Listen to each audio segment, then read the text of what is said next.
dia, irmãos e irmãs, pessoal que nos acompanha pela internet, no YouTube, nosso canal do YouTube. Graça e paz a todos vocês. Vamos iniciar nosso estudo de hoje, abrindo as nossas Bíblias no Salmo 46. Salmo 46.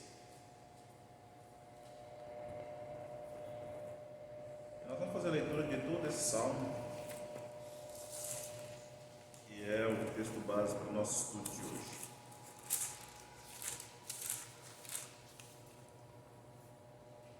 Amém? Amém. A palavra de Deus diz assim: Deus é o nosso refúgio e fortaleza, socorro bem presente nas tribulações. Portanto, não temeremos, ainda que a terra se transforme e os montes se abalem no seio dos mares, ainda que as águas tumultuem e espumejem, e na fúria os montes se estremeçam. Há um rio cujas correntes alegram a cidade de Deus, o santuário das moradas do Altíssimo. Deus está no meio dela, jamais será abalada. Deus a ajudará desde antemanhã. Bramam nações, reinos se abalam, ele faz ouvir a sua voz, e a terra se dissolve. O Senhor dos exércitos está conosco, o Deus de Jacó é o nosso refúgio. Vinde, contemplai as obras do Senhor, que assolações efetuou na terra. Ele põe termo à guerra, até os confins do mundo, quebra o arco e despedaça a lança, queima os carros no fogo. Aquietai-vos e sabei que eu sou Deus, sou exaltado entre as nações, sou exaltado na terra. O Senhor dos exércitos está conosco, o Deus de Jacó é o nosso refúgio. Amém? Vamos orar então nesse momento. Senhor nosso Deus, mais uma vez nós estamos aqui nessa escola bíblica dominical, momento reservado do Senhor para estudar a sua palavra, aprendermos mais e sermos edificados nela. Usa-me como instrumento, Senhor Deus, nesta manhã, neste dia, para assim, Senhor Deus, falar da parte do Senhor. Abençoa-nos, Senhor Deus, é o que eu te peço, orando em nome do teu Filho Jesus. Amém. Vamos lá então. Lemos esse texto e logo temos muitas coisas que nós podíamos discutir a respeito desse texto, mas especificamente hoje nós vamos discutir a respeito de crise. Hoje nós vamos falar a respeito de crise, uma coisa que quase ninguém tem, então é bom a gente falar, né? Não é verdade? Então quase ninguém tem. O que é crise, gente? O que vocês acham que é crise? O que seria crise para você? Claro que nós não vamos aqui buscar uma definição conceitual, uma coisa mais acadêmica, nada disso. É aquilo pessoalmente, porque às vezes nós denominamos, não, eu estou em crise, estou passando por uma crise. O que seria isso? Então, quando essa palavra vem à sua mente, o que vocês pensam disso, nessa situação? Ruim, é algo fora do normal, ou te coloca em algo, uma relação normal, né? Isso, ruim, fora do normal, te coloca numa situação que não está acostumado. Isso. No momento que a pessoa entra em desespero, né? Desespero, exatamente. E é interessante, que exatamente isso que vocês falaram, se a gente for observar o nosso dia a dia, todo o dinamismo, como a gente tem vivido, nos coloca em diversas situações onde nós somos tirados daquilo que nós estamos acostumados. Então as coisas mudam muito rápido, até mesmo as nossas interações, os nossos relacionamentos, a forma com que a gente vê o mundo, a forma com que a gente vai para determinados lugares, as coisas vão mudando. Por mais que a gente estabeleça uma rotina, vez ou outra nós encontramos algo que nos faz mudar, que nos faz sair daquilo que nós estávamos acostumando.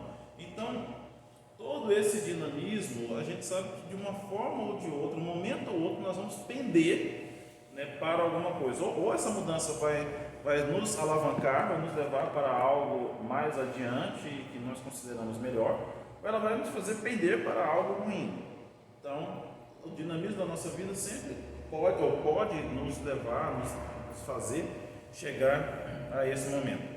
E aí nós vamos entender até que ponto isso é satisfatório para nós, até que ponto isso é prejudicial para nós, porque tudo isso vem com intensidades variadas, nós temos noção de como é que vem.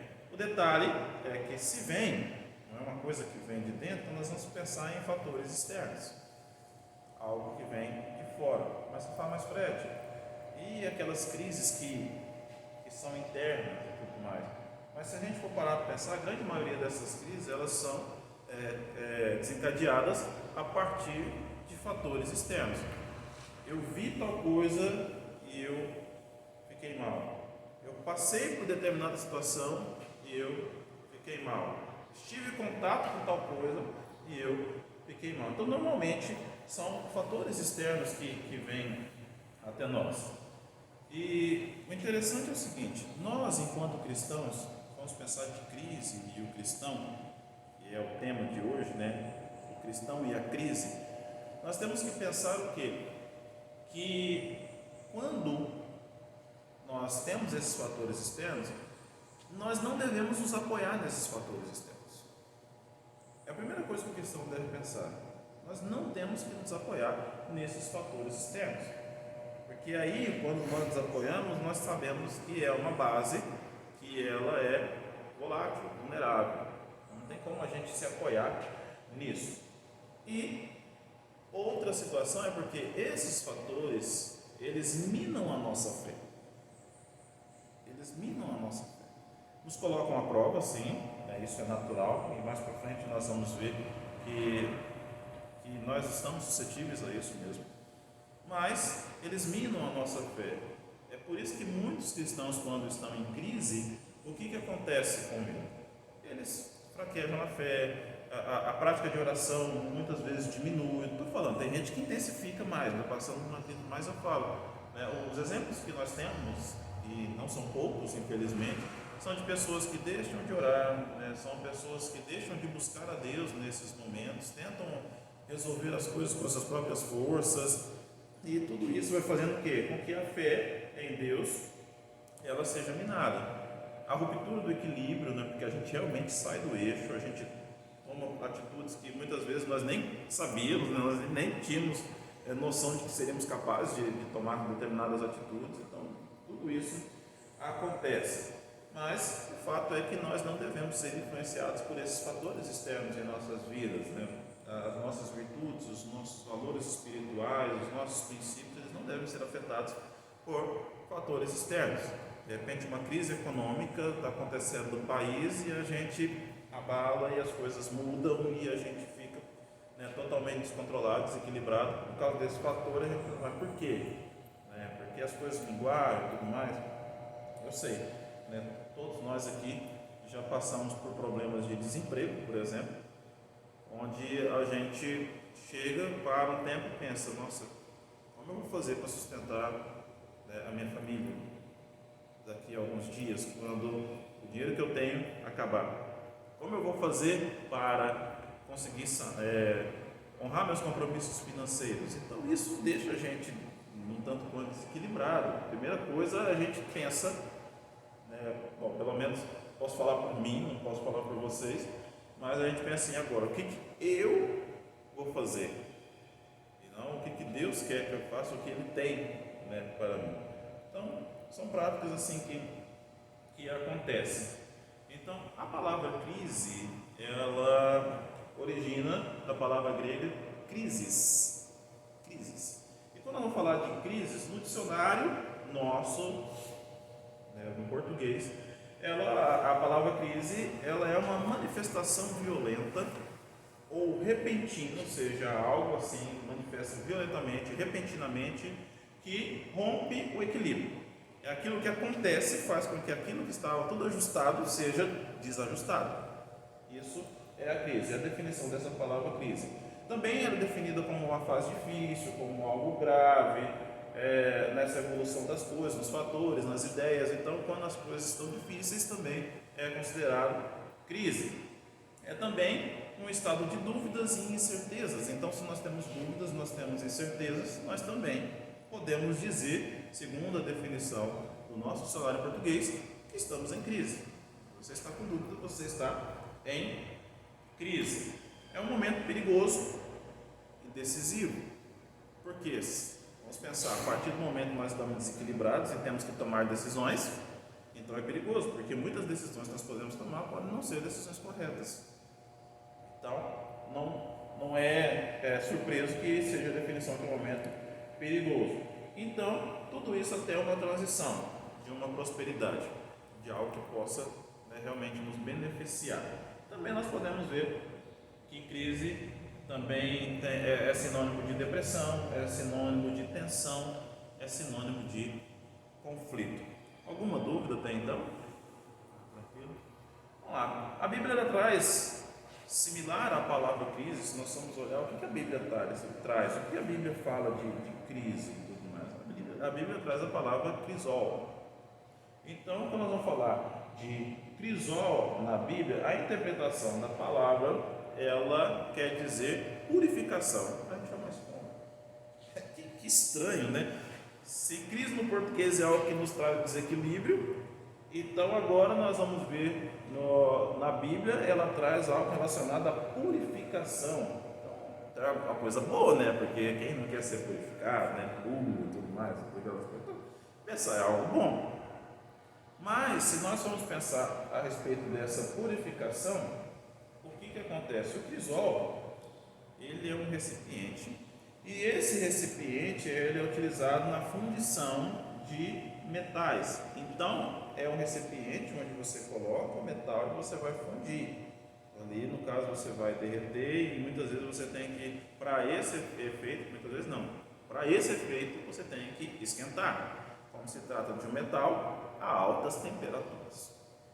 Então, este é o crisol. Então, para você purificar, e a palavra de Deus fala, é para você acrisolar, para purificar esse elemento, que você esquenta, aí naquele momento há uma separação de elementos. Aí eu sou professor de física, não sou de química, então não vou entrar em detalhes, fora da minha área de conhecimento, mas para você separar isso, o que acontece? Determinados elementos eles separam por conta dessa dilatação térmica, e nós vamos adentrar aí, mas hoje não é aula de física, tá? Nem de química. Então nisso você purifica, você tira as impurezas e fica somente aquele material que você quer. Este é o crisol. Por isso que fala acrisolar. Então essa purificação, ela passa por essa tensão, ela passa por esse momento difícil. Aí a gente nota realmente por que a Bíblia traz isso. Então esse momento difícil para quê? Para que tudo purifique, para que você tire de lado as coisas ruins e fique apenas com aquilo que é o bom, aquilo que é necessário, aquilo que vai ser o ideal. Olhando para aquilo que a Bíblia traz para a gente como crise, então nós entendemos que esses momentos de desajuste, esses momentos de desequilíbrio, eles são necessários para as nossas vidas. Por quê? Porque nos faz tirar aquilo que é ruim, pensar aquilo que prejudica e seguir apenas com aquilo que realmente seja benéfico. E aí é onde nós vemos nisso, utilizando todo esse efeito, pensando nessa história da purificação, nessa separação, a gente sabe que este momento é o melhor momento para nós buscarmos o autoconhecimento. O autoconhecimento. Vocês querem compartilhar alguma lição que vocês já tiveram, que eu tenho certeza que já passaram por crise, uma lição que vocês já tiveram em termos de momentos de crise? Olha, eu passei por uma crise, não precisa citar qual é, mas eu aprendi nessa crise que... Então, vocês querem citar? Enquanto isso eu vou olhar a palavra. Eu passei, né? Eu já tenho passado por algumas vezes. Acho que quem não tem passado nos últimos anos tem sido bem difícil para mim, assim. Relacionado ao trabalho, sim, são coisas externas, né? Coisas que a gente não pode controlar, né? Perdas trágicas, né? Que eu tive também, que não há como eu controlar, eu não quero ter a perda, né? Isso. É um fator externo que chegou e eu tive que administrar da melhor forma possível, né? Então, assim, tem sido difícil administrar, né? São crises constantes, às vezes por erros da gente mesmo, às vezes por fatores externos, né? Alguém que cria a crise para que você passe por ela, porque hoje é assim, né? hoje no mundo. Quem tem o domínio de alguns setores criam as crises para que a gente passe por elas e eles se beneficiam disso. E assim a gente vai de crise em crise, né? Mas tem assim, em relação à perca, eu acho que foi muito difícil, eu tenho aprendido, tenho revisto conceitos, mas talvez não me assuste muito por ter vivenciado e depois de alguns anos eu olho para trás assim, com um sentimento de saudade, mas não é o fim de tudo, né? Na verdade, assim, as coisas têm passado muito rápido e assim, me fez esfriar em certos momentos na fé, porque eu acho que é um processo, né? Sim. A gente acaba esfriando, né? Eu percebi ao longo desses 2 anos que eu acabei esfriando um pouco, né? Até por sentimento de defesa, de uma cauterizada no coração, endurecida para absorver tudo aquilo, mas é igual você falou, são momentos de moldar a gente, né? A gente começa a se enxergar, né, por dentro e falar, espera aí, né? Por que tudo isso? Né? O porquê de tudo isso? Né? O que tem a ver tudo isso? O que vai me fazer sentir? O que vai me fazer ser? Né? Como vai ser daqui para frente? Né? Tem algum porquê de tudo isso? São questionamentos que a gente vai colocando em cima da mesa e pensando. Né? E são crises, né? São momentos assim que te tira do normal e fala assim, você reconhecer que não tem controle dos fatores externos. E a gente vive mais pelos fatores externos do que pelo fator interno. Muitas das coisas são externos. Tem que lidar. Né? Porque o externo é aquilo que você vê. É, de certa forma, mais palpável. Eu aprendi isso tudo, para resumir de verdade, é administrar os fatores externos. Porque os internos, assim, antes eu gastava muita energia para administrar os internos, né? Mas aí por tudo isso eu pensei, poxa, os internos estão dentro de mim, né? O que afeta meu interno é o externo. Então eu deixei de administrar o externo, né? Aí eu passei um momento a administrar o externo e não tinha controle, isso me machucava muito, né? As coisas vinham, as coisas aconteciam e afetavam o meu interior. Eu deixei de administrar os externos, né? E comecei a cuidar mais de mim, dos externos que aconteçam, porque vão acontecer. E o desgaste, aquele desgaste por tentar controlar o externo, de certa forma eu deixei de lado, porque eu não conseguia controlar. Esse foi o aprendizado, né? É interessante quando você diz isso, né? Eu vejo, assim, acompanhando algumas pessoas, o quanto essa tentativa de controlar o externo, algo que às vezes você pensa, em certas situações a gente até consegue, né, controlar, mas aí se a gente vai parar para pensar, existem outras situações que acabam fugindo do controle. Aí é onde a gente percebe que nós não temos controle. A gente pode ajeitar tudo, fazer tudo, de repente chega um momento onde a gente não tem esse controle, porque quem controla tudo é Deus. Então Ele ali permite as coisas que podem acontecer ou não, e aí quando você nota isso, a gente tem que cuidar do nosso interno, para não se deixar abalar por isso, né, que vem.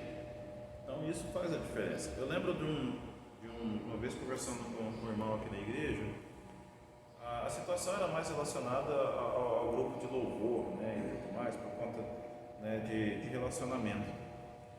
E esse irmão, ele fez a seguinte afirmação, ele falou, olha, eu sei que eu não posso mudar o meu irmão, eu não posso mudar a minha irmã, não tem como eu fazer algo para eu mudar essa pessoa, eu não tenho esse poder. Então o que eu tenho que fazer? Eu tenho que mudar a minha maneira de enxergar dessa forma, que como eu não vou mudar, então eu é que tenho que trabalhar o meu interno. Então foi assim que ele disse, né? Eu vou ter que trabalhar o meu interno para suportar as coisas que vêm dessa pessoa que eu não concorde, que eu acho ruim. Eu tenho que trabalhar o meu interno para isso e também para eu me relacionar com essa pessoa da melhor forma possível, para que a gente tenha pelo menos o mínimo de harmonia nessa equipe. Então foi a fala, né, dessa pessoa, achei interessante na situação, porque problemas a gente sabe que tem e pessoas difíceis da gente se relacionar. Mas é aquela história, a gente não vai mudar. Volta e meia nós seremos afetados de alguma forma, cutucados, afrontados, às vezes até ofendidos, agredidos, fisicamente, verbalmente, fora do controle. Já viu aquela situação onde você está lá conversando com a pessoa numa boa, aí de repente aquela conversa acaba virando uma discussão e aquela discussão as pessoas começam a bater boca e aí ali, às vezes, para tentar se impor, as pessoas começam a ofender, a oprimir e aí quando você vê lá no final, pode chegar até as vias de fato. Alguns casos a gente observa, o resultado é a morte. Um acaba matando o outro, às vezes mata e suicida, tem de tudo quanto é jeito nisso, tudo desencadeado por conta dessa situação. O fato é, como o próprio Tiger como o próprio Tiger disse, o nosso irmão Tiger falou uma questão desses fatores externos e que vão estar aí. Então a Bíblia ela não promete para a gente que não vai ter, que não vai existir crise, que nós não passaremos por problemas. Muito pelo contrário, a Bíblia nos garante que nós teremos problemas. Ela nos garante. Então, se a Bíblia fala, olha, você vai ter problema, você vai passar por isso, não adianta a gente pensar que nós viveremos num mar de rosas, que tudo será lindo, maravilhoso, que não vai ser. A Bíblia fala exatamente, ela garante para a gente a crise. A crise. Então, quando nós vamos pensar nesse tema, o cristão e a crise, nós não estamos falando de algo que não acontece, como eu brinquei no começo, que nós não passamos por isso. Nós vamos falar de algo que nós passamos, vou dizer para vocês, todos os dias. Mesmo que você tenha aquele dia que você considera um dia de paz, um dia produtivo, proveitoso, você passou por uma crise num determinado momento ou outro. Mas às vezes você está tão acostumado a passar, a vencer aquilo, que você nem percebe, você já está preparado. Você já está preparado para aquilo. Então, dessa forma, igual eu, como sou professor, então todos os dias eu vou chegar numa sala de aula e eu vou ter aluno que não vai querer fazer a minha atividade. Eu vou ter aluno que não vai querer prestar atenção na minha aula. E aí eu tenho que desenvolver estratégias para conseguir chamar a atenção e poder fazer com que aquele aluno desperte interesse pelo aprendizado.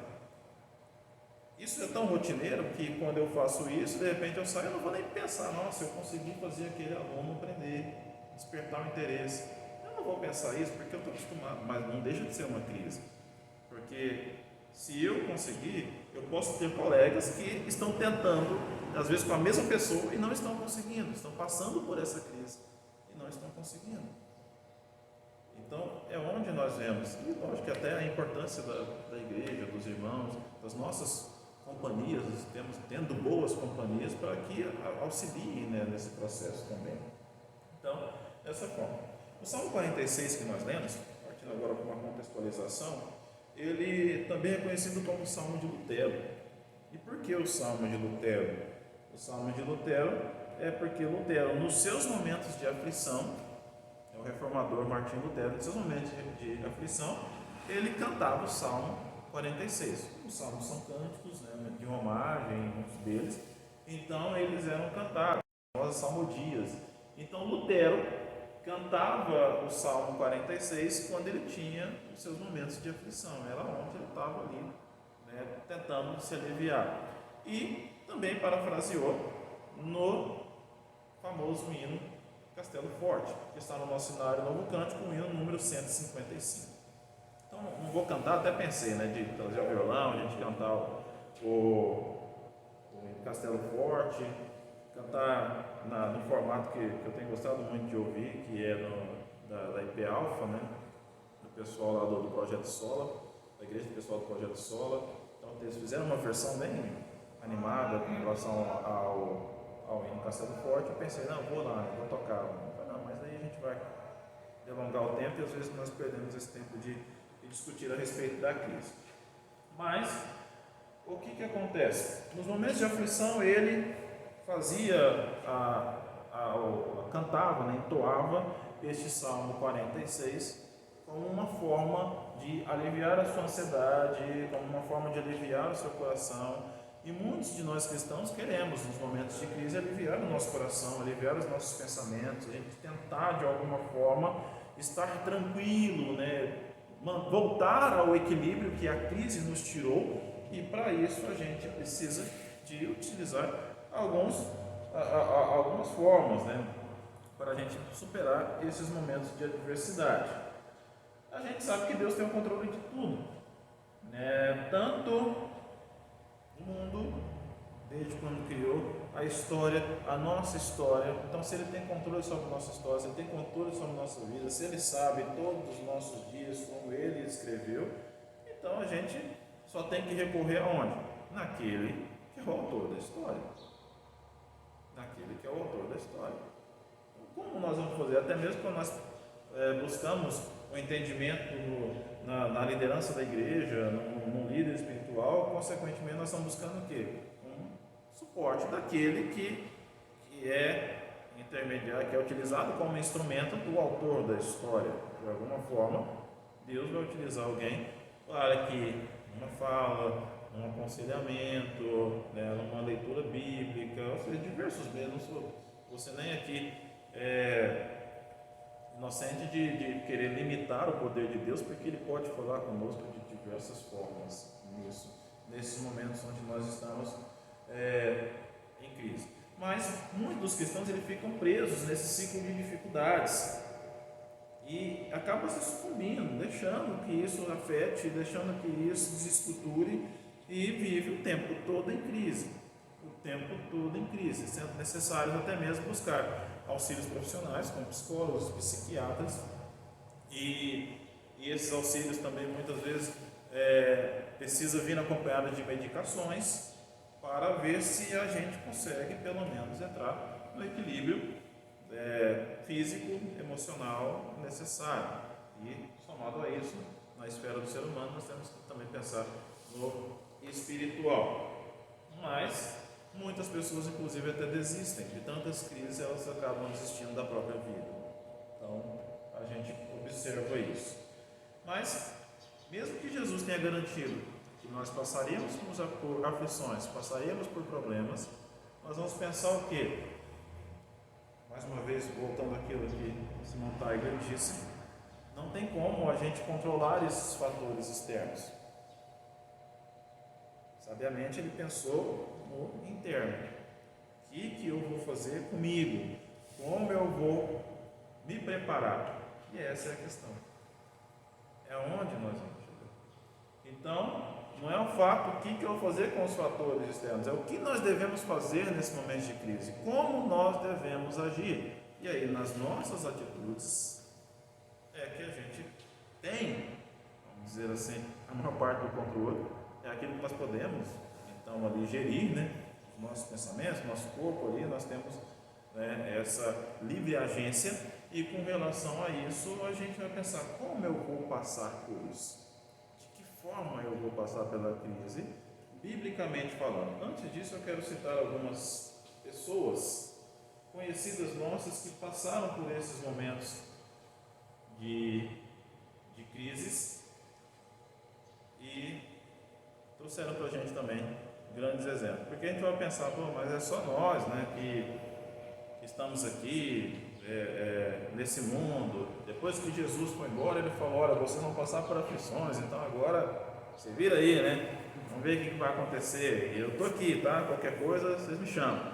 A gente pensa isso, né? A gente pensa que lá na época, nos tempos bíblicos, veterotestamentários, nunca teve nada, nunca teve problema. Vamos lá. Só para vocês terem alguma ideia dessas questões de crise. Moisés foi escolhido como libertador do povo de Israel, da dominação egípcia. Moisés se entristeceu com o pecado do seu povo, ou seja, a crise. Ficou triste por causa que o povo estava pecando. Em outras ocasiões, Moisés se queixou da ingratidão da multidão, que reclamava copiosamente. Em Êxodo 32, diante do pecado dos israelitas, Moisés chegou a pedir a Deus que risque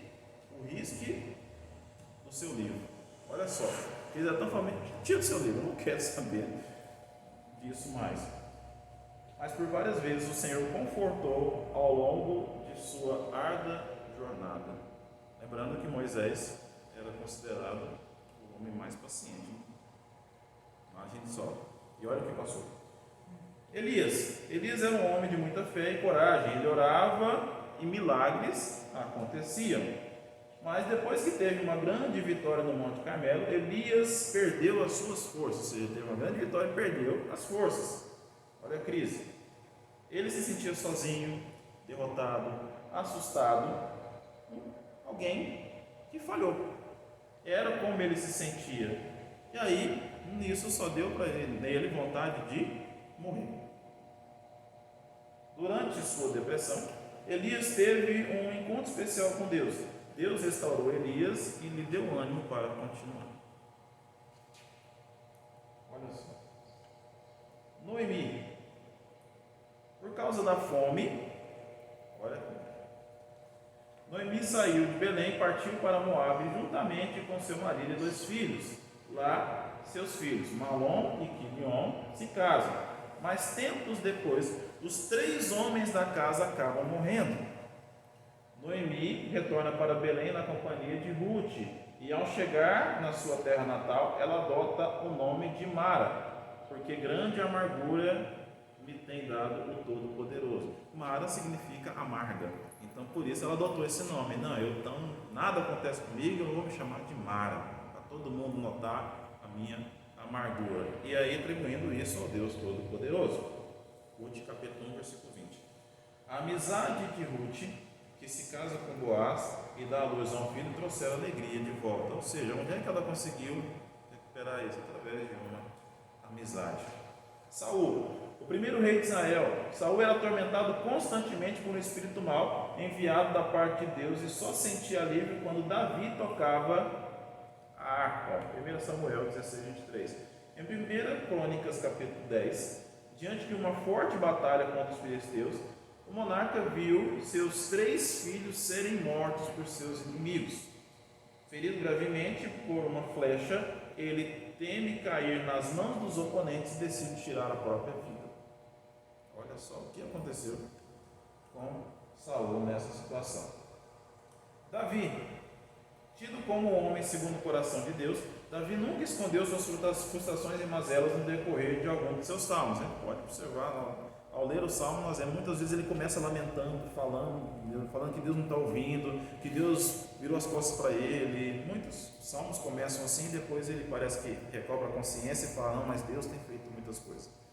Ali, então, no Salmo 38,4, ele lamenta que suas iniquidades são como carga pesada para suas forças. No texto de 2 Samuel, o rei de Israel lamentou a morte de seus filhos, um que era fruto do adultério com Batseba e também Absalão, que formou uma emboscada. Ele questiona por que não morreu no lugar do herdeiro. Por que não me levou em vez dele? Jó, conhecido por sua paciência quanto às aflições sofridas no texto do Antigo Testamento, Jó sofreu com a grande perda de seus bens, de sua saúde, dos seus 10 filhos de uma só vez. Ele ainda precisou lidar com comentários negativos da esposa e também dos amigos. Em várias partes, Jó destrincha sua dor diante do quadro que vive e chega a amaldiçoar o dia do seu nascimento, questionando por que não morreu ainda no ventre da sua mãe. Jeremias, considerado o profeta chorão, então se só de estar chorando a gente já sabe, deve ter uma crise aí, não era um choro de alegria. Jeremias lutou com grande solidão, sentimentos de derrota e também de insegurança. Chamado para pregar, ele foi impedido de casar e ter filhos e convivia com a constante rejeição da parte das pessoas. Imagine só. Assim, como Jó, ele amaldiçoou o dia que nasceu e lamentou que saiu do ventre de sua mãe para que seus dias se consumam na vergonha. Jeremias 20, 18. Por que minha mãe foi dar a luz para a minha vida? Para eu ficar passando vergonha aqui. Jonas, no 4º capítulo do livro do profeta, Jonas pede a Deus para que Deus tire sua vida, porque melhor me é morrer do que viver. Jonas 4,3. Isso se deu após Jonas pregar para os moradores de Nínive e anunciar que Deus traria destruição à cidade. Arrependidos de seus maus caminhos, o povo se rende ao Deus único, mas a atitude irrita o profeta. Ao final do livro, Deus confronta Jonas sobre o seu orgulho e o seu egoísmo. Deus manda ele para Nínive pregar, o povo com práticas que desagradavam a Deus. De repente o povo se arrepende e ele questiona. Imagine só isso, né? Se irrita com isso, mas não era isso que era para ser feito, né? Você imagine só. É como se não quisesse que a pessoa melhorasse, né? Que as pessoas melhorassem, né? Que elas se voltassem para Deus, que elas se convertessem, né? Queria manter aquele estado. Então, era orgulho e egoísmo de Jonas. Judas Iscariotes, discípulo de Cristo, seu nome sempre será associado à traição. Ao se dar conta de que havia vendido o Filho de Deus por 30 moedas, Judas Iscariotes devolve o dinheiro para os sacerdotes e, tomado por grande remorso, decide se enforcar. Então nós vimos aqui personagens bíblicos que passaram por esses momentos de crise, e ao passar por esses momentos de crise nós observamos o quanto foi difícil para alguns a ponto de tirar a própria vida, e para outros que foram confortados pelo Senhor, que conseguiram dar a volta por cima, como nós costumamos dizer, e estar bem, né? Continuar vivendo bem até o fim dos seus dias. Lembrando que viver bem não significa viver sem crise, mas pelo menos com um determinado equilíbrio, onde a Bíblia não relata que passou depois por outros momentos difíceis. Tá? Vamos lá então.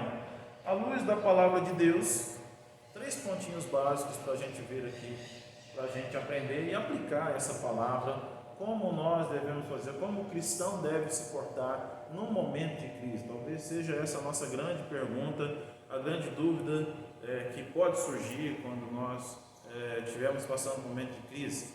É bom que vai estar gravado, qualquer hora vocês vão lá de novo e ver para vocês entenderem como nós podemos proceder no momento de crise. Então vamos lá. Primeiro ponto, momento de crise, não se abalar.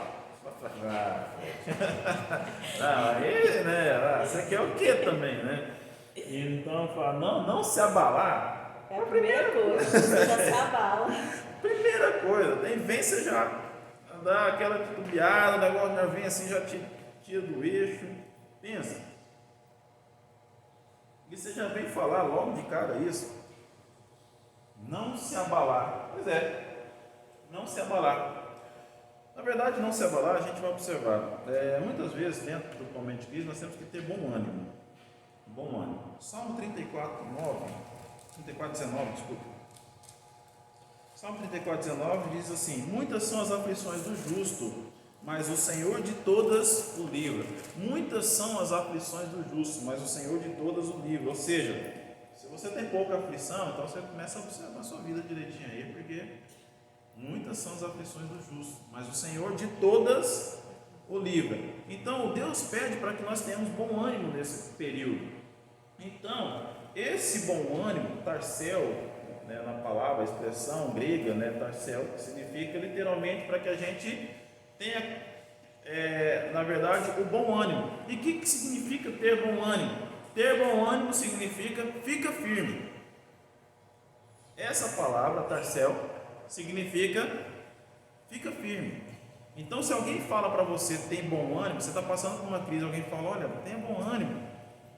A pessoa está querendo dizer para você, aguenta aí, fica firme. É isso que a palavra quer dizer para nós. Então, muitas vezes, esse verbo ele é conjugado numa voz ativa, como eu disse para vocês, é para você praticar essa ação. Fica firme, aguenta firme. Então é isso que a palavra de Deus ela pede para nós, esse imperativo de Deus para as nossas vidas é para a gente aguentar mesmo. Então para a gente não se abalar, a gente tem que ficar o quê? Firme, porque se a gente não ficar firme, a gente se abala.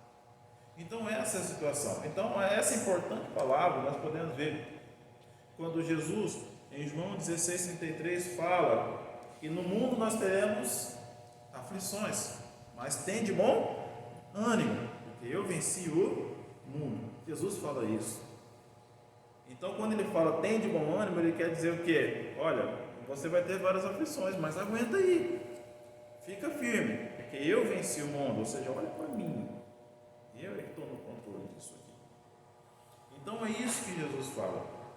Então, quando nós vamos ver isso, outro texto famoso também, Mateus capítulo 7.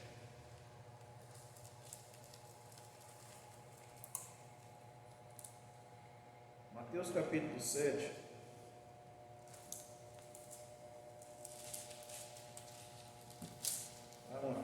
Terminando o Sermão do Monte, versículos 24 a 27,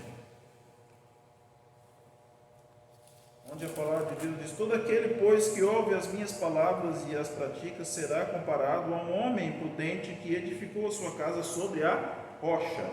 E caiu a chuva, transbordaram os rios, sopraram os ventos e deram com ímpeto contra aquela casa, que não caiu, porque fora edificada sobre a rocha. E todo aquele que ouve estas minhas palavras e não as pratica, será comparado a um homem insensato que edificou a sua casa sobre a areia. E caiu a chuva, transbordaram os rios, sopraram os ventos e deram com ímpeto contra aquela casa, e ela desabou, sendo grande a sua ruína. Então, quando nós falamos que tem que ficar firme, então nós temos que pensar que a nossa casa, ela deve ser edificada sobre a rocha. Então, vocês observaram o seguinte, que a crise que você está passando, você não está sozinho nela. Não está. A mesma casa que é edificada na rocha, ao lado da casa que é edificada na areia, está sofrendo os mesmos ataques dos ventos. Quando eu estava estudando essa lição, eu estava lembrando daquela historinha dos 3 porquinhos. Fez a casa de palha, que fez a casa de madeira, que fez a casa de cimento, concreto, tijolo, né?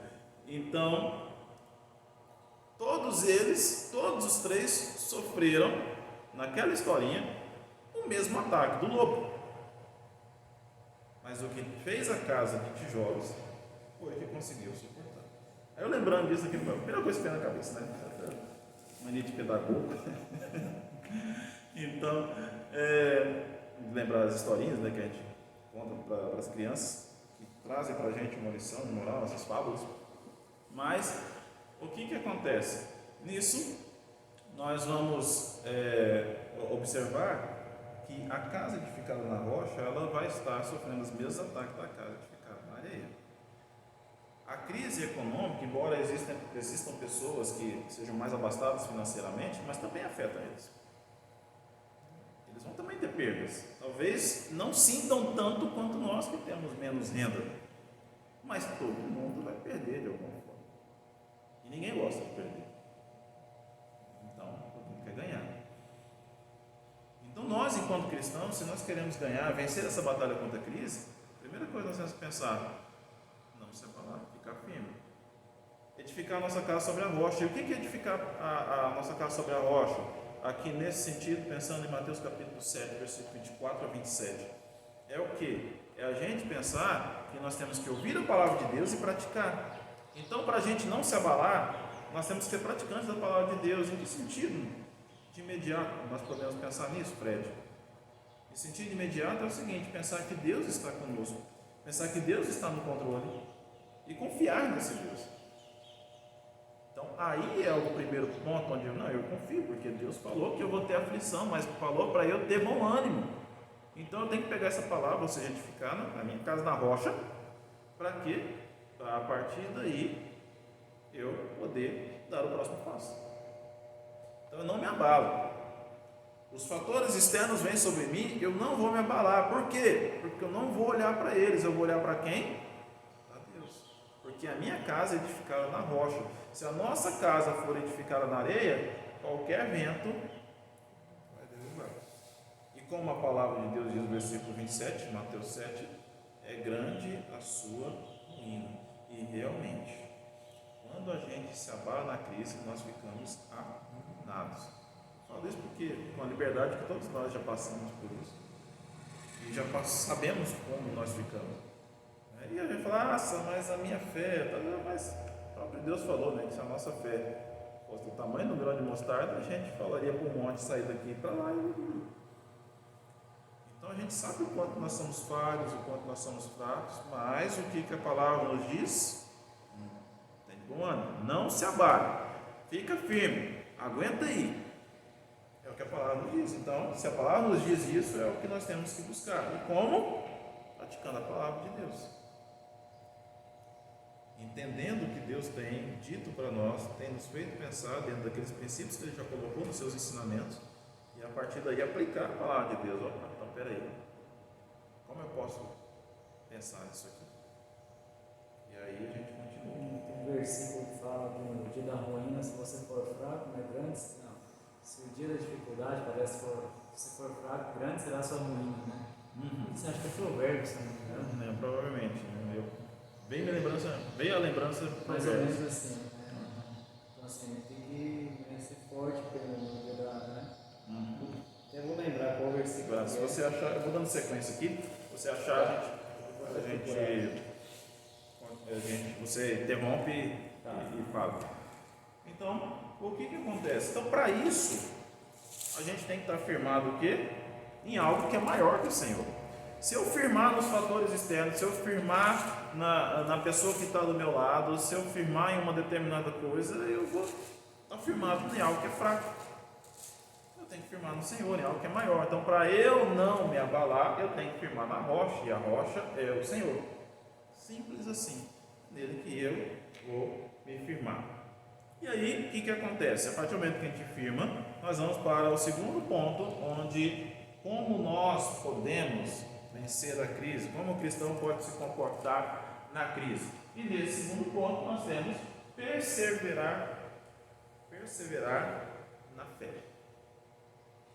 Então, quando a gente persevera na fé, o que é perseverar na fé? A fé é a arma que nós temos para lutar contra a crise. É a fé. Podemos utilizar de outras armas, mas a arma que é eficaz é a fé. Porque se você tem que firmar na rocha, então você tem que confiar nisso, você tem que acreditar nisso. Então a arma é a fé. Então é aqui que reside a diferença entre alguém que é crente e alguém que é incrédulo. Porque quando a crise vem, quem é crente mantém firmeza porque confia naquele que é o autor da história. Quem é incrédulo, ali já desespera, porque não tem esperança. Então a fé, pegando Hebreus 11:1, esperança, aquilo que não se espera, convicção de fatos que a gente não vê, uma definição bíblica de fé. Então a gente, assim, esperar uma coisa que ninguém pode esperar, que todo mundo pode olhar assim, nossa, não vê possibilidades. A gente tem convicção daquilo que a gente não está vendo. Isso é perseverar na fé. Então, a palavra de Deus em Tiago, capítulo 1, versículos 2 a 4, não vou ler aqui, Tiago 1, versículos 2 a 4, fala que nós temos que estar alegres por viver essas tribulações, por viver isso que nós estamos vivendo, viver as crises. Diante da crise nós devemos estar alegres. Alegre por causa da crise? Não. Alegre porque com aquela crise nós estamos moldando o nosso caráter cristão para superar mais uma dificuldade, confiando naquele que é o nosso Deus, o controlador de tudo. Então, o que acontece? Alegrar por passarmos por várias crises, mas aí é demais, né? Mas é a palavra de Deus. A palavra de Deus não diz, não vamos ficar felizes, crise, beleza, né? Não é isso que nós queremos. A questão tem a crise, beleza, então estou passando por isso, mas eu estou feliz. Eu não vou me abalar, eu vou perseverar na fé, porque eu sei quem está no controle disso, eu sei que isso vai passar. Então é dessa forma, às vezes nós não vemos o que vem adiante, porque a gente está olhando os fatores externos. Então a a nossa condição humana, ela aguarda esse dia perfeito do Senhor. Então a gente quer esse dia perfeito todo dia. Nós estamos nesse processo de santificação, como nós falamos lá no início, de purificação, e a gente aguarda esse dia perfeito. Então a gente quer que amanhã seja perfeito. Não, amanhã não. Hoje. Que é para hoje. Então se a gente passa uma crise hoje, meu Deus, o Senhor já não está olhando para mim. Como Davi muitas vezes reclamou. Então, o que nós vemos? As crises elas vão vir para nós que estamos habitando aqui nesse mundo, na Terra. Então, a gente sabe que o que é necessário, a gente tem que equilibrar, sim, e para a gente enfrentar a crise. E a gente só vai conseguir isso com Deus, perseverando na fé daquele que realmente toma conta de tudo. Então, a fé, ela chama à existência aquilo que para a gente não existe, porque a gente não viu, a gente não palpou, não está ali no jeito que a gente consegue. Então a fé, ela chama isso, ela faz a gente acreditar no impossível para nós, mas não para Deus. Então quando a gente persevera na fé, a gente observa isso. Então a palavra de Deus, ela é capaz até de mudar os nossos pensamentos, as nossas convicções, as nossas palavras, mas a gente precisa ter contato com ela e acreditar, porque se a gente não acredita, a partir do momento que a gente não acredita, a gente desiste, a gente deixa para lá. Agora, desistir daquilo que Deus prometeu, desistir da palavra, desistir de buscar naquele que tem a solução para tudo,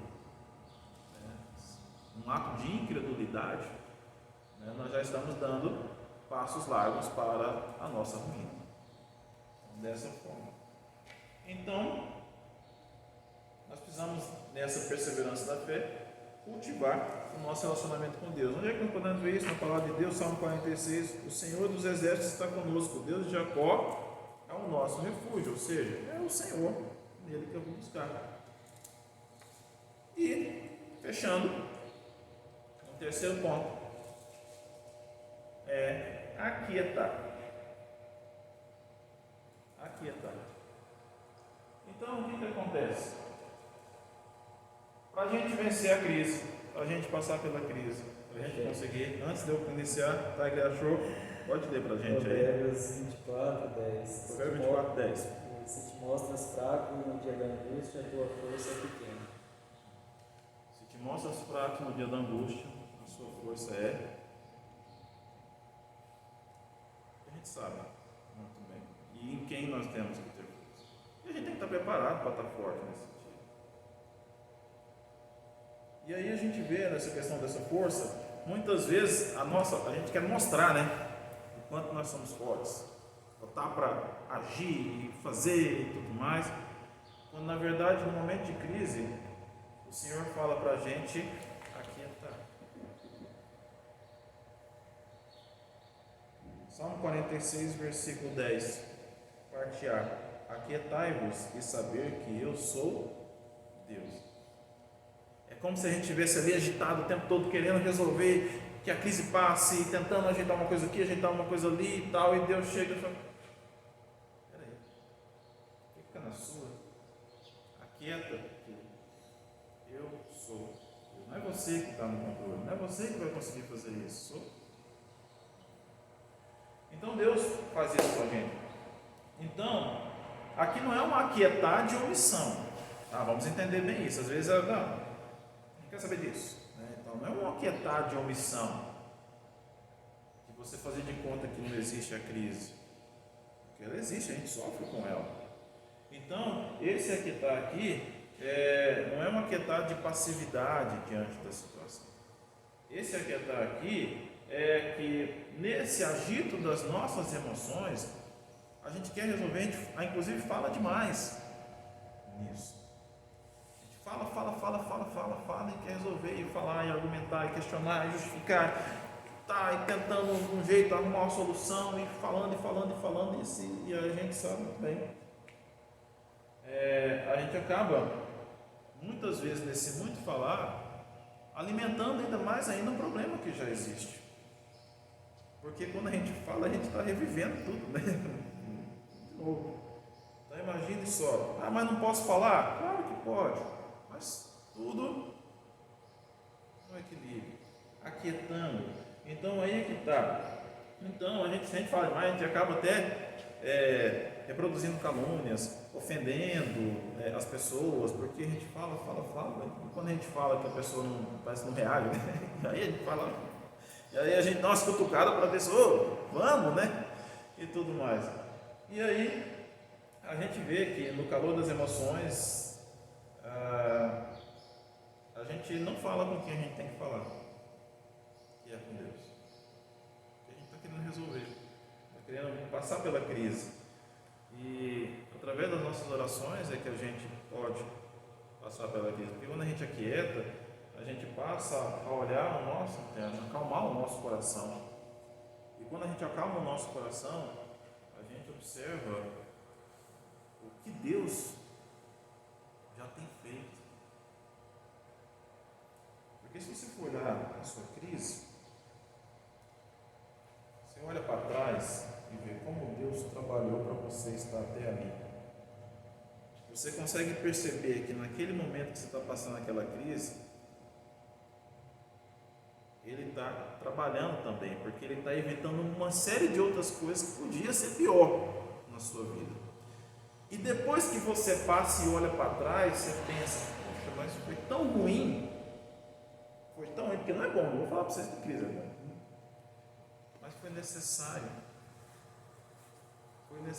porque aquilo te fez aprender ainda mais, nem que seja para você conseguir aguentar aquilo que aconteceu, porque se você passou, então, já viu aquela situação onde a gente fala, nossa, mas eu não aguento mais, outra dessa para cima de mim, aí vem outra daquela e você, puxa, estou aqui de novo.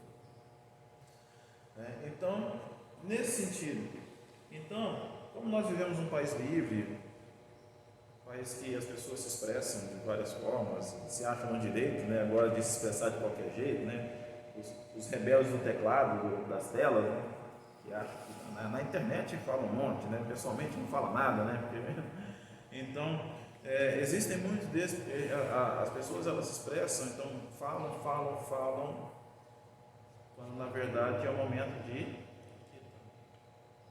que é o que Deus fala para nós. Versículo 10: aquietai-vos e saber que eu sou Deus. Então, quando a gente se aquieta, a gente para pensar. E tudo que a gente vai fazer vai ser muito bem pensado. Eu acho que eu tenho a mania de aquietar demais, sabe? Eu particularmente, eu aquieto demais. E muitas vezes não é nem lembrando desse versículo, mas é por questão de personalidade mesmo, né? De tentar agir de uma forma mais prudente, um pouco mais equilibrado, tudo mais. Às vezes eu estou totalmente desequilibrado, mas pelo menos na postura já é o primeiro ato que eu considero assim, do tipo, eu pelo menos tenho que me mostrar equilibrado, porque é o primeiro passo que eu estou tendo para buscar o equilíbrio. Porque se eu desequilibrar aqui, acabou tudo, né? Já era. Então essa é a situação. Então a palavra de Deus fala, né, para a gente, né, no muito falar tem transgressão. Então o melhor conselho que nós temos para nós é aquietar. E às vezes eu me pego muito a isso, né? Eu falo assim, meu pai, ele sempre foi um homem que de poucas palavras quando ele ia exortar. Então ele chegava, ele observava, via, às vezes ele via toda a confusão. Eu observava isso tanto no serviço dele quanto em casa, nos conflitos que ia vivendo, né, tanto conjugais quanto com os filhos e tudo mais. Meu pai era aquele que falava aquela frase, e aquela frase era a frase, ele não precisava falar mais nada, ele ficava quieto, observando, olhando a situação. Acho que eu peguei muito disso dele. E aqui ele falava, quando chegava, aquela frase que às vezes era um tapa na cara, às vezes era um empurrão para você agir para alguma coisa, mas era a frase. Então ele tinha esse perfil, essa forma, né? Hoje ele mudou um pouco, né, disso, né? Mas ainda tem parte de aquietar e dizer essa frase. Então, a nossa ânsia na agitação, a nossa agitação para resolver as nossas crises, atrapalha muito como nós vemos como Deus está trabalhando. Atrapalha muito. Porque a gente está agindo. Já viu aquelas pessoas que a gente está trabalhando num projeto, trabalhando em alguma coisa, e tem gente para lá e para cá, e trabalhando. E aí, às vezes a pessoa senta, cansada, e sentou porque está exausto ou exausta, cansada, e começa a observar. Nossa, que lindo. Começa a ver, né? Nossa, mas tem decoração, tem pessoas, que mesa bonita, que arranjo. Já viram isso? Às vezes nós mesmos, trabalhando nos projetos da igreja, né? A gente fica tão focado em fazer aquilo que fomos designados, que a gente, quando para ver a programação, a gente para olhar e fala, nossa, tanta coisa que fez. E quando a gente para olhar o que Deus fez, a gente reconhece que nós não somos nada. O controle está na mão de Deus. É Ele quem faz todas as coisas. Então, a nossa situação de crise, quando Deus fala para a gente ficar firme, perseverar na fé e aquietar, é para a gente observar quem é que está tomando conta de tudo. Que nós não somos nada.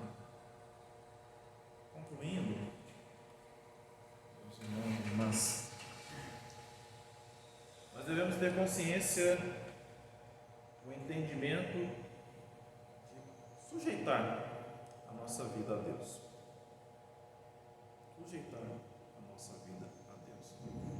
Porque quando esses fatores externos, como nós falamos no início, vêm sobre nós, fala, Deus, e aí? Está acontecendo isso. O que você quer que eu faça?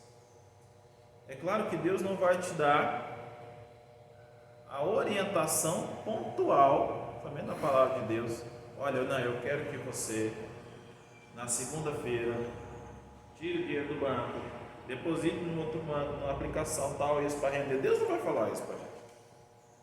Deus não vai falar para você, olha, eu quero que você saia, vá lá em tal estabelecimento, negociar a dívida e tudo mais. Deus não vai falar isso para você diretamente. Não, e muitas vezes nós queremos isso. Muitas vezes nós queremos isso. Deus vai te dar uma orientação geral. E pode usar de pessoas para que isso seja feito. Olha, o que você está fazendo, loucura. Calma. Espera que as coisas vão mudar. Deus não vai falar para a gente que perdeu o emprego, chega ali, olha, você vai amanhã na empresa tal, que lá vai ter uma pessoa de camisa vermelha te esperando. Não é isso. Mas Deus vai fazer você olhar ao redor, onde você vai ser iluminado pelo Espírito Santo. O que deve fazer? Às vezes até mesmo o lugar que deve ir. As suas ações, como você deve proceder. Mediante o quê? Esses próprios fatores externos. Mas por que você vai enxergar isso? Porque você aquietou, você viu Deus trabalhando, Ele trabalhou em você. É onde você não se abala com esses fatores externos e consegue agir nesse momento de crise da melhor forma. Eu lembro do exemplo de um aluno meu, que ele veio para cá, para Mineiros, junto com o pai, na época de pandemia, para vender sofá. Eles trabalhavam num outro ramo, em brinquedos e tudo mais. Tinha também essa venda de estofados. E veio para Mineiros. Veio de uma cidade grande para Mineiros. E assim, eu conversando com ele, novato na escola, ele contando essa história, eu falei assim, o que deu na cabeça, minha pergunta, o que deu na cabeça do seu pai de sair do grande centro para vir para uma cidade pequena, no momento de crise, para vender estofado? Por mais que seja algo que as pessoas estão ficando em casa, né? Mas o momento é de crise, então ninguém vai comprar sofá agora. Olha a minha visão das coisas naquele momento. Ninguém vai só comprar sofá agora porque está em crise. O pessoal vai ficar em casa, vai ficar com o que já tem. Falei para ele. Menino, 16 anos de idade, vira para mim e diz: o momento de crise é um momento de maior oportunidade. Essa foi a frase dele que me marcou. O momento de crise é um momento de maior oportunidade. Porque abre as possibilidades. E ele veio contar. Eu vim para Mineiros, com meu pai, para vender estofados. E nós vendemos muito bem. Durante o momento de pandemia. E que eu tinha aula com ele online, né? E ele estava agora pessoalmente, né, quando tinha retornado às aulas em agosto, né, do ano passado. E ele falando, e nós vendemos muito bem. O momento de crise é um momento de oportunidades, que abre as possibilidades. Eles conseguiram ver na crise a possibilidade de ganhar dinheiro. E ganharam muito dinheiro. Então, o que acontece? Nós observamos isso e às vezes nós achamos que a crise é um momento de ruína. Mas não, é um momento de possibilidades. Por quê? É a hora que a gente começa a pensar nesses fatores externos e trabalhar como esses fatores externos não vão nos abalar. Porque se eles olhassem os fatores externos, eles nem viriam para cá. Nem viriam para cá. Mas não, eles viram possibilidades. Então, como eles agiram? Olha, vamos fazer isso, porque dessa forma eu não vou deixar, não vou sucumbir a esses fatores externos. Eles poderiam ficar lá só tentando viver daquelas economias que tinham. Não. Eles foram. Então, isso a gente fala, para a gente não se abalar nisso, né? Para a gente pensar em todo esse percurso, para a gente entender que a gente tem que sim confiar naquele que mesmo estando em Cristo está no controle de tudo isso. Como nós vamos aplicar tudo isso nas nossas vidas? Primeiro, não se abale. Você não vai se abalar porque Deus, o seu imperativo diz para a gente ficar firme, para a gente olhar para Ele, porque Ele prometeu que Ele garantiu que a gente fosse passar por aflições, mas Ele venceu o mundo. Por isso Ele pede para que a gente fique firme, para que a gente tenha bom ânimo, para que a gente não se abale. A gente precisa perseverar na fé. Persevere na fé. Porque você mostra, através dessa perseverança, em quem você confia. E se a gente for parar para pensar, é o único que é confiável. Porque os seres humanos são falhos. As pessoas vão falhar com a gente. Mas cedo ou mais tarde alguém vai falhar com você, de alguma forma. Seja dizendo algo que você não gosta, seja não cumprindo um favor que você pediu, um compromisso, alguma coisa. As pessoas vão falhar com a gente de algum jeito. Desagradando você com uma palavra, cometendo um ato que você abomina. As pessoas falham conosco. Acho que é por isso que Deus fala para perdoar, né? Tudo isso, né? Porque sabe que todo jeito tem que falhar. Os seres humanos são falhos, são pecadores. Então a gente tem que perseverar na fé naquele que está no controle de tudo isso. Olhando para as crises, passando por elas com isso. E no final de tudo, aquietar. Se aquiete. Saiba quem está no controle dessa tempestade toda. Saiba quem está dirigindo todos os seus passos. Aquietando, a gente vê Deus trabalhar. Lembrando que não é um aquiete de comodismo, mas é um aquiete de você parar para pensar, deixar, ou seja, em vez de falar, né, pensar, ouvir mais, entender como Deus quer que você faça. Como Deus quer que você faça. E assim, esse percurso, consequentemente, nós, cristãos, conseguiremos passar pelas crises de uma maneira muito mais tranquila do que nós já imaginamos. conseguir passar pelas crises como se eu tivesse passado, como as outras que nós já passamos e hoje nós já estamos experientes e preparados para passar. Amém? Amém. Que Deus abençoe vocês. Dia. Continue sempre orientando, somente no momento de crise que nos desestrutura. E assim a gente consiga sempre olhar para o alto, seguir adiante de cabeça erguida, confiando nos propósitos que Deus tem reservados para nós. Amém?